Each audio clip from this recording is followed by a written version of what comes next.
Good morning everyone, welcome back to my YouTube channel. जैसे कि आप सभी को पता ही, हम लास्ट वीडियो में हम डिस्कस कर रहे थे ट्रांसपोर्टेशन प्रॉब्लम और ट्रांसपोर्टेशन टेबल के बारे में हमने पढ़ाई था। जिसने मेरी वो वीडियो नहीं देखी वो वीडियो देख ले। आज हम डिस्कस करेंगे कि ट्रांसपोर्टेशन प्रॉब्लम कितनी टाइप्स की होती है। ट्रांसपोर्टेशन प्रॉब्लम वैसे तो बहुत टाइप की होती है। फर्स्ट ऑफ ऑल हम पढ़ेंगे दो टाइप्स की, बैलेंस ट्रांसपोर्टेशन प्रॉब्लम और अनबैलेंस ट्रांसपोर्टेशन प्रॉब्लम। अब बैलेंस ट्रांसपोर्टेशन प्रॉब्लम क्या होती है? जिस ट्रांसपोर्टेशन प्रॉब्लम में जो हमारे पास टोटल सप्लाई है इक्वल होनी चाहिए टोटल डिमांड के, वो प्रॉब्लम हमारे पास बैलेंस्ड होगी। लेकिन जो दूसरी प्रॉब्लम होगी अनबैलेंस्ड ट्रांसपोर्टेशन प्रॉब्लम, जिसमें कि हमारे पास जो टोटल सप्लाई होगी वो इक्वल नहीं होगी डिमांड में। जैसे कि आपको इस मैट्रिक्स में दिख रहा है कि जो हमारे पास सप्लाई की वैल्यू है वो डिमांड के इक्वल नहीं है, क्योंकि सप्लाई आपके पास 45 है और डिमांड आपके पास 44 है। तो जब हमारे पास कोई ऐसी प्रॉब्लम आता है तो उसमें हम करते क्या है? तो उसमें हम सिचुएशन के अकॉर्डिंग डमी रो और डमी कॉलम ऐड करते हैं। अब हमारे यहाँ से क्वेश्चन अराइज होता है कि डमी रो कहाँ ऐड करनी है और डमी कॉलम कहाँ ऐड करना है। जैसा कि आपको दिख रहा है ना, यहाँ पर सप्लाई की वैल्यू देखो, आपके पास कुछ भी हो सकती है। देखो 45 है। जो यहाँ पर खाली बॉक्सेस है ना, ये सेल है आपके पास, इसमें आपके पास कुछ भी वैल्यू हो सकती है। तो हमने सिर्फ सप्लाई और डिमांड की बात कर रहे हैं यहाँ पर, क्योंकि हमने सिर्फ देखनी है कि जो हमारे पास ट्रांसपोर्टेशन प्रॉब्लम है वो बैलेंस्ड है कि नहीं है। तो यहाँ पर हमने सप्लाई को जब ऐड किया तो टोटल इसका 45 आया और डिमांड हमारे पास 44 आई। जो यहाँ पर सप्लाई है आपके पास वो ग्रेटर देन है डिमांड से। जब भी कोई आपके पास ऐसा केस आएगा जिसमें कि क्या ना बोलते, सप्लाई ग्रेटर देन होगी और डिमांड आपके पास कम होगी, तो उसमें आप क्या करोगे, सिचुएशन के अकॉर्डिंग आप यहाँ पर एक डमी कॉलम ऐड करोगे। मेरे पास यहाँ स्पेस नहीं है ना, यहाँ पर एक कॉलम ऐड करना है। सपोज कोई भी हमने कॉलम ऐड कर देगा यहाँ पर, तो हमने कोई भी एक कॉलम ऐड कर दिया, इसको हमने 5 नाम दे दिया। तो अब हमने यहाँ पर जो है ना डिमांड क्या ना बोलते ऐड करनी है, ताकि जो है डिमांड की वैल्यू हमारे पास सप्लाई के इक्वल हो जाए। अब हमारे को पता कैसे चलेगा कि हमने कितनी यहाँ पर डिमांड ऐड करनी है? तो उसके लिए हम क्या करेंगे, जो हमारे पास सप्लाई की वैल्यू है उसमें से जो हमारे पास जो पिछली वैल्यू डिमांड की है उसमें से सब्ट्रैक्ट कर देना। तो यहाँ पर कितनी बची? 1। तो हमने यहाँ पर 1 एज ए डिमांड ऐड कर लेना है। और जो ये सेल है इसमें हमने जीरो कॉस्ट एलिमेंट ऐड कर देना है। जो इसमें इसकी सेल की कॉस्ट है वो हमने 0 कर देनी है। सिमिलरली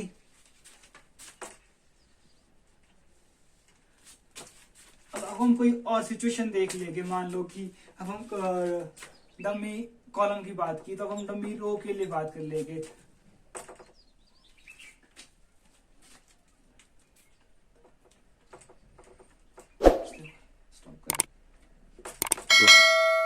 अभी आपने देखा कि हमने जब डमी रो ऐड करी तो हमारे पास जो डिमांड की वैल्यू थी वो सप्लाई के इक्वल आ गई और हमारे पास बैलेंस 1 बन गई। अब हमने सेकंड चीज देखनी है कि हमने डमी कॉलम हमने अभी डमी कॉलम के बारे में पढ़ा। अब हम डमी रो कहाँ ऐड करनी है उसके बारे में पढ़ेंगे। तो इसमें हम देख रहे हैं कि हमारे पास जो केस है इसमें सप्लाई की वैल्यू क्या नाम बोलते लेस है और डिमांड की वैल्यू हमारे पास ग्रेटर है। तो ये साइन हमारे पास चेंज हो जाएगा। तो इस केस में हमारे पास कोई भी ऐसा केस आए तो उसमें हमने क्या कर लेना है, अपनी डमी रो ऐड कर देनी है। तो एक रो ऐड करेंगे हम इसमें।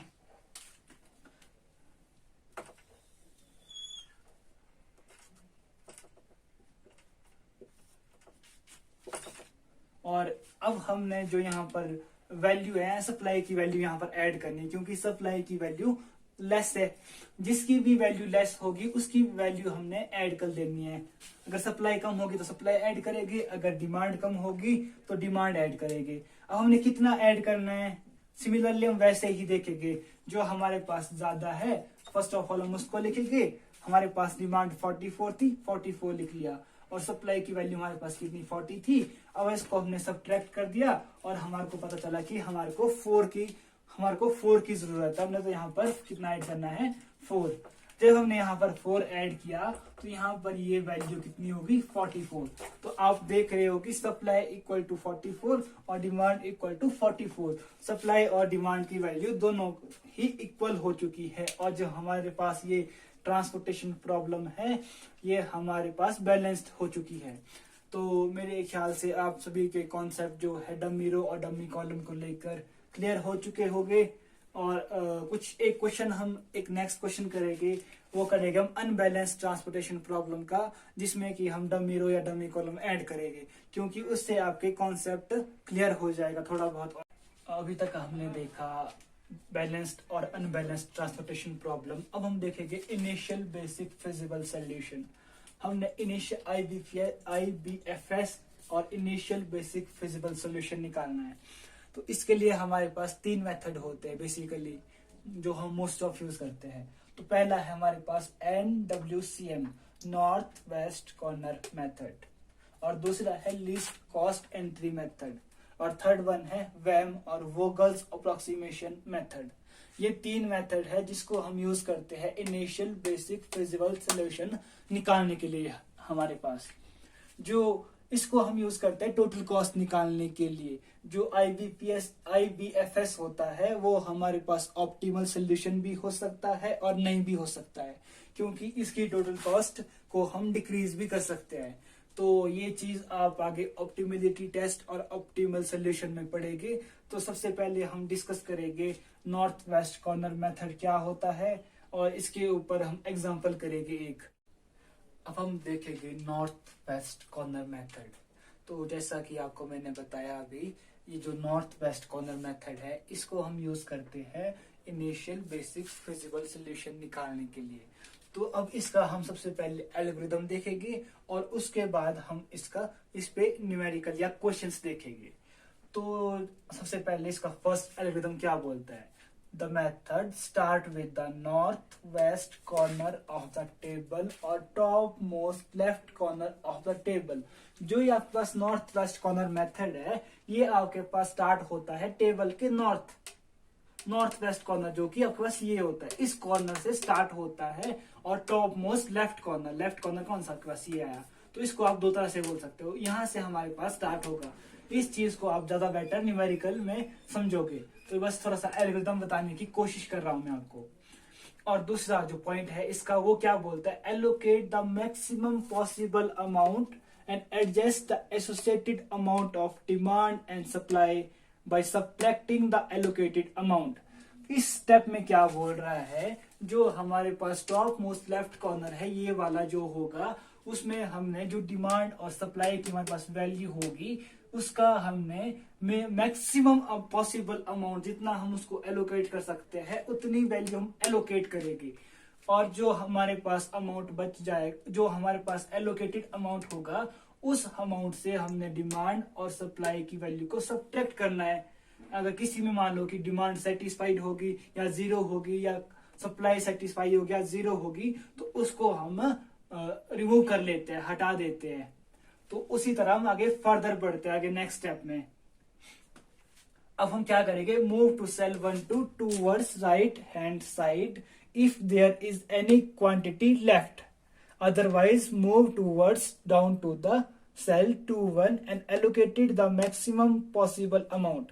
अब इसमें क्या करेंगे, जैसे मैंने आपको बताया कि हमने डिमांड और सप्लाई की वैल्यू को एडजस्ट किया। मान लो कि आपके पास जो राइट हैंड साइड है, इस साइड हमने इसको रिमूव कर दिया, इसको हमने हटा दिया, तो उसके बाद हमारे पास यहाँ पर एक सेल बनेगा। तो हमने देखना है, अगर क्या नाम बोलते हैं, यहाँ पर हमारे पास सप्लाई की वैल्यू कुछ है तभी हमने इसमें वैल्यू एलोकेट करनी है। अगर हमारे पास यहाँ पर जो अब सप्लाई की वैल्यू 0 हो गई है, तो जो इसका निचला है ना सेल 2 1, हम इसमें अब वैल्यू एलोकेट करेंगे। मैक्सिमम वैल्यू एलोकेट करनी है हमने डिमांड और सप्लाई की। जो डिमांड और सप्लाई है उसमें मिनिमम होनी चाहिए, और जो वैल्यू एलोकेट होगी वो मैक्सिमम होगी, और जो हम वैल्यू एलोकेट करेंगे उससे हमने डिमांड और सप्लाई को सब्ट्रैक्ट कर देना है, और हमारे पास इसी तरह से रिम रिक्वायरमेंट सेटिस्फाई हो जाएगी। तो जैसे आपका लास्ट स्टेप है, इसमें बोलता है repeat steps until the rim requirement are satisfied. हमने इसी प्रोसीजर को, जो हमने ये प्रोसीजर अभी बताया मैंने आपको, इसी को फॉलो करते हुए हमने पूरे टेबल में बढ़ना है जब तक कि सारे रिक्वायरमेंट हमारे को सेटिस्फाई नहीं होगी, जब तक कि जो हमारे पास डिमांड और सप्लाई जो है टोटली जीरो नहीं होगी, सभी को एलोकेट ना हो जाए वैल्यू। तो देखो हमने एक क्वेश्चन लिया है यहाँ पर, तो इस क्वेश्चन को हमने इनिशियल फिजिबल सोल्यूशन निकालना है और वो निकालना है हमने by using the north west corner method से। तो सबसे पहले जो हमारे पास क्वेश्चन दिया होता है उसमें हम चार चीजें देखते हैं। कौन सी चार चीजें देखते हैं कि हमारे पास गिवन क्या क्या है। वेयर हाउस यानी कि डेस्टिनेशन हमारे पास गिवन है, फिर फैक्ट्री गिवन है F1 F2 F3 की फॉर्म में, और उसके बाद जो इम्पोर्टेंट दो चीजें हैं हमारे पास वो क्या होती है, फैक्ट्री कैपेसिटी या फिर इसको बोलते हैं सप्लाई, क्या हमारे कितनी दी है हमारे पास, और रिक्वायरमेंट जो कि हमारे पास जिसको हम डिमांड भी बोलते हैं। ये चार चीजें हमारे पास गिवन होनी चाहिए, तभी हम इसको नॉर्थ वेस्ट कॉर्नर मेथड को अप्लाई कर सकते हैं। तो जैसे कि मैंने आपको बोला, north west corner method start करने से पहले हम देखते हैं कि जो हमारे पास ट्रांसपोर्टेशन टेबल है वो बैलेंस्ड है कि अनबैलेंस्ड टाइप की प्रॉब्लम है। तो सबसे पहले हम जो है ना फैक्ट्री कैपेसिटी इसका टोटल ले लेंगे और उसके बाद रिक्वायरमेंट का टोटल लेंगे।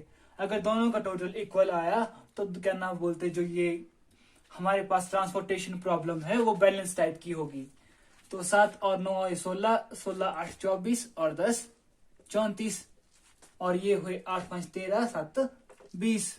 तो आप लोगों को यहाँ पर दिख रहा है क्या नाम बोलते कि ये जो हमारे पास है ये अनबैलेंस्ड ट्रांसपोर्टेशन प्रॉब्लम है, क्योंकि जो टोटल सप्लाई है या रिक्वायरमेंट है वो फैक्ट्री कैपेसिटी के इक्वल नहीं है।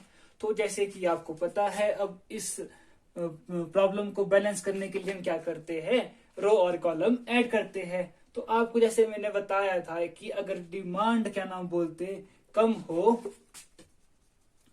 डिमांड या फिर रिक्वायरमेंट अगर सप्लाई से कम हो, तो वहां पर हम क्या करते हैं, डिमांड में हम ऐड कर देते हैं, क्या कर लेते हैं, कॉलम। अगर सप्लाई कम होगी तो उसमें हम अगर सप्लाई कम होगी तो उसमें हम रो ऐड कर लेंगे, तभी वो डिमांड के इक्वल हो जाएगी। तो हम हमने निकालना कैसे इसको, हमारे को कैसे पता चलेगा कि हमने डिमांड में कितना ऐड करना है कि वो सप्लाई के इक्वल आ जाए। तो इसके लिए क्या करना है, जो सप्लाई की वैल्यू हमने वो लिखनी है, उससे हमने जो हमारे पास डिमांड है उसको सब्ट्रैक्ट कर देना है। जो वैल्यू हमारे पास बच जाएगी वो हमने इसमें ऐड करनी है। तो हम यहाँ पर एक और कॉलम ले लेंगे, उसका नाम दे देंगे W4, और उसमें हमने डिमांड ऐड करनी है 14, या फिर रिक्वायरमेंट बोल सकते हो आप लोग, जैसे क्या रिक्वायरमेंट लिया है तो हमने 14 ऐड कर लिया। तो अब हम इसका सम देखेंगे तो वो 34 हो जाएगा। 8 5 13 7 20 और 4 24 10 34 हो गया। तो सप्लाई और डिमांड टोटल हो गया आपका, इक्वल हो गया। तो अब आप देख रहे हो कि इसमें हमने एंट्री भी देनी है, कॉस्ट सेल को भी वैल्यू असाइन करनी है। तो कैसे करेंगे हम, जो ये कॉस्ट सेल है इस डिमांड के कॉरस्पॉन्डिंग हम 0 कॉस्ट दे देते हैं। अगर हम डमी रो भी ऐड करते तो उसमें भी हम 0 कॉस्ट दे देते हर एक सेल को, और इसमें भी हमने 0 कॉस्ट दे देनी है। तो इसके बाद हम इसको फर्दर आगे सॉल्व करेंगे। तो अब हमारे पास प्रॉब्लम बैलेंस हो चुकी है। तो इसके बाद हम north west corner method apply करते हैं। उसका जो फर्स्ट एल्गोरिथम है वो बोलता है कि जो हमारा टॉप मोस्ट लेफ्ट कॉर्नर है, जो कि हमारे पास ये चीज है, हमने इसको वैल्यू असाइन करनी है। तो वैल्यू कौन सी असाइन करेंगे, इसके कॉरस्पॉन्डिंग जो डिमांड और सप्लाई की वैल्यू है उन दोनों की हमने मिनिमम देखना है। इसके कॉरस्पॉन्डिंग आपकी रिक्वायरमेंट ये है और सब कैपेसिटी ये है। तो इन दोनों में जो मिनिमम वैल्यू है वो है 5, हमने असाइन कर ली, और जो वैल्यू हमने असाइन की है उसको हमने रिक्वायरमेंट और कैपेसिटी से सब्ट्रैक्ट कर देना है। यहाँ पर 0 हो गया और यहाँ हमारे पास 2 बच गया। जैसे कि आपको दिख रहा है ये हमारे पास सेटिस्फाई हो चुका है। तो इसको हम रिमूव कर लेंगे, या आप क्रॉस कर सकते हो कि हमने ये रिमूव कर लिया, अब हमने इसकी तरफ देखना भी नहीं है। अब हमने जो हमारे पास बाकी मैट्रिक्स बची है अब इस पे फोकस करना है। हम फिर से हम एक मैट्रिक्स बना देंगे।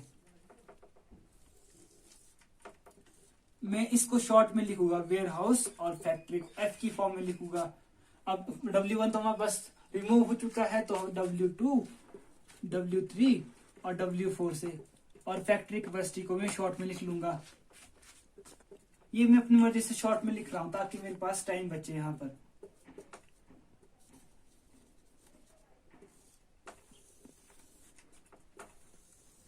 और फिर से हम वैसा ही एक टेबल बना लेंगे। जो वैल्यू हमारे पास बची है हम उसको लिख लेंगे अपने पास।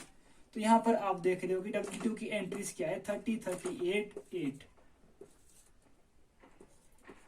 50, 40, 77, 0, 0, 0 एंड 14।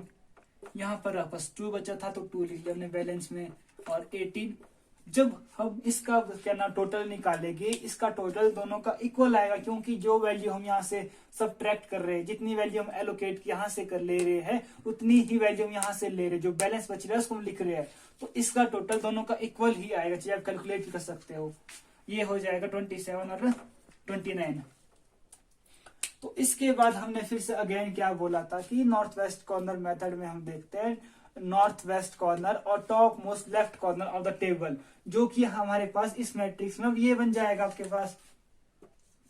अब हमने इसको वैल्यू एलोकेट करनी है, minimum of capacity and requirement. Capacity की 2 है और रिक्वायरमेंट की 8 है, तो कैपेसिटी की आपके पास कितनी वैल्यू है, 2 मिनिमम है, तो हमने 2 को एलोकेट कर दिया और इसे सब्ट्रैक्ट कर दिया, तो हमारे पास वैल्यू बच गई। और आपको दिख रहा है कि ये हमारे पास सेटिस्फाई हो चुका है।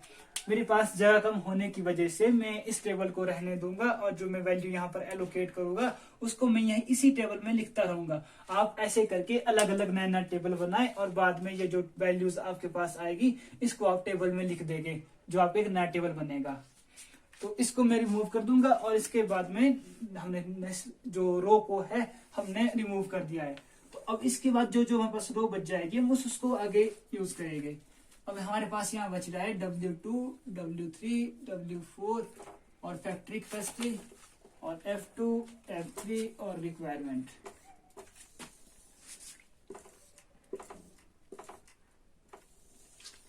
अब हम इसकी एंट्रीज ले लेंगे। इसकी एंट्रीज क्या है, 38 एंड 6, 40, 70 एंड 7, 0, 0 एंड 14, 9, 18। तो जो इसका टोटल हुआ है 27। आज जैसे कि आपको दिख रहा होना। अब इसमें जो इस मैट्रिक्स का टॉप मोस्ट लेफ्ट कॉर्नर है वो आपके पास ये वाला है।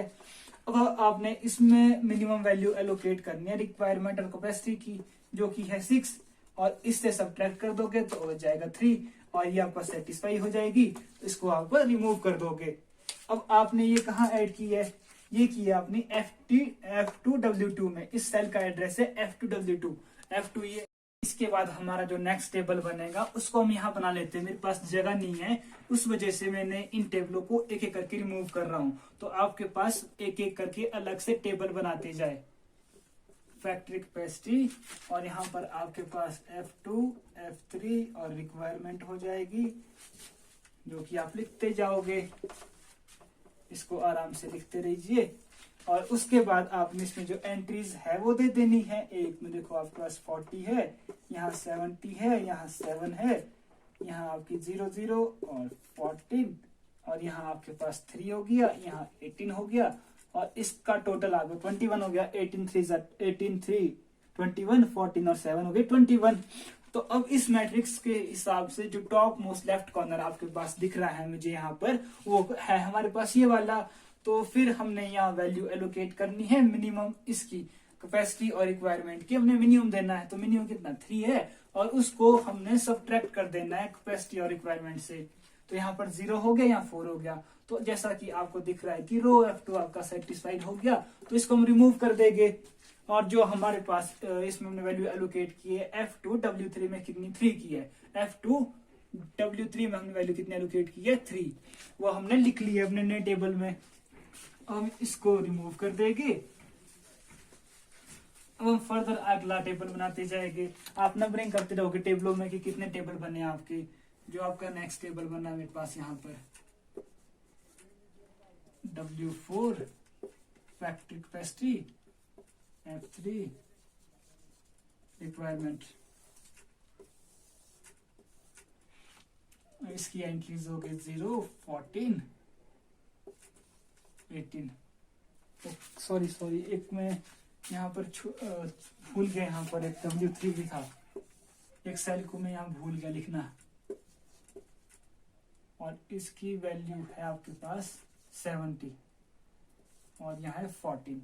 तो इसका सम देखो आप कितना हो रहा है, 18 टोटल हो रहा है, कैपेसिटी और रिक्वायरमेंट का टोटल दोनों का इक्वल ही आएगा हर बार। अब आपके पास इस मैट्रिक्स के हिसाब से जो आपके पास टॉप मोस्ट लेफ्ट कॉर्नर है वो आपके पास ये वाला है। अब आपने इसमें रिक्वायरमेंट और कैपेसिटी की वैल्यू देखनी है और मिनिमम वैल्यू यहाँ पर आपने असाइन करनी है, जो कि क्या है 4 है।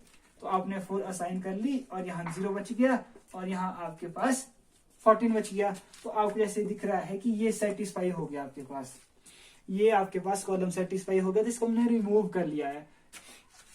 तो F3W3 आपके पास जो सेल है इसमें आपने वैल्यू एलोकेट की है 4, F3W3 जो कि हमारे पास ये है, इसमें वैल्यू एलोकेट की है 4 मैंने लिख दी। और उसके बाद हमारे को आगे रिमूव करना है, आगे न्यू टेबल में बढ़ना है।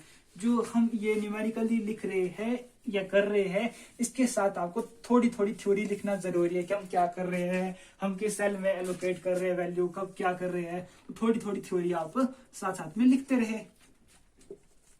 W4 factory capacity, F3 requirement. अब आपको दिख रहा है आपके पास सिर्फ एक लास्ट सेल बच चुका है जिसकी एंट्री ये है रिक्वायरमेंट और ये है। तो आपको दिख रहा है कि दोनों इक्वल है और आपके पास जितनी भी टेबल था वो पूरा सेटिस्फाइड हो चुका है। तो आपने F3W4 में कितनी की एंट्री 4। तो आपको जैसे दिख रहा है कि आपने पूरी सेटिस्फाई कर दी, जो टोटल है ना सब कुछ सेटिस्फाइड हो चुका है आपके पास ये वाला। तो ये आपका क्वेश्चन यहाँ पर पूरा हो चुका है। अब आप यहीं तक इसको स्टॉप कर लोगे। तो इसके बाद हमने क्या करना है, हमने टोटल निकालना है। टोटल किसका निकालना है, हमने टोटल निकालने के लिए हम तो देखेंगे जो हमने ये वैल्यू एलोकेट की है ना, जो मैंने ये टेबल बनाया, ये आपका सबसे लास्ट में बनेगा। मेरे पास जगह कम होने की वजह से मैं साथ साथ में लिखता गया। अगर मैं ऐसा नहीं करता तो मुझे पता नहीं लगता कि मैंने कौन सी वैल्यू किस टाइम किसको क्या असाइन की है। तो ये आपका सबसे लास्ट में बनेगा और उसके बाद आपने निकालनी है टोटल कॉस्ट। वो कैसे निकलेगी आपकी, आपने जो एलोकेशन दी है उन सेल को मल्टीप्लाई करना है उनकी कॉस्ट सेल के साथ। जैसे 19 × 5, उसके बाद है 30 × 2। इसमें सिर्फ आपने वो ही सेल लेने हैं जिसको आपने एलोकेशन दी है, कोई और नहीं आएगा। 40 × 3 प्लस 70 × 4 प्लस 14 × 14। अब आपने इसका टोटल निकालना है। तो ये हो जाएगा आपको 95, 3 2 6 60, 6 3 18 180 प्लस 4 3 120, 4 3 12 01 प्लस 280। तो 14 आपके पास हो गए 196। और अब आपने इसका टोटल लेना है और देखना है कि ये कितना है। हम इसका टोटल लेंगे तो इसका टोटल हम निकाल लेंगे 95, 60, 180, 120, 280 और 196। आपके पास 6 और 5 आपके पास 11 हो गया, 1 आपका कैरी बच गया। 15, 23, 25, 33 और 42 और ये आगे 43, 2, 4, 5 और 9। ये टोटल आपके पास जो इसकी टोटल कॉस्ट आ गई वो आ गई आपके पास 931। तो ये आपके पास इसकी टोटल कॉस्ट आ गई है जो हमारे पास एक न्यूमेरिकल दिया गया था। तो अब हम देखेंगे कि हमने नंबर ऑफ एलोकेशन कितनी दी। 1 2 3 4 5 6 नंबर ऑफ एलोकेशन जो हमने वैल्यू एलोकेट की है, या इसको बोलते हैं नंबर ऑफ एलोकेशन या रिक्वायरमेंट। रिक्वायरमेंट तो कुछ और चीज होती है ना, ये ऐसे निकालते हैं हम इस क्वेश्चन को। थैंक यू सो मच मेरी वीडियो देखने के लिए। अगर आपको पसंद आई तो लाइक शेयर एंड सब्सक्राइब करें मेरे चैनल को।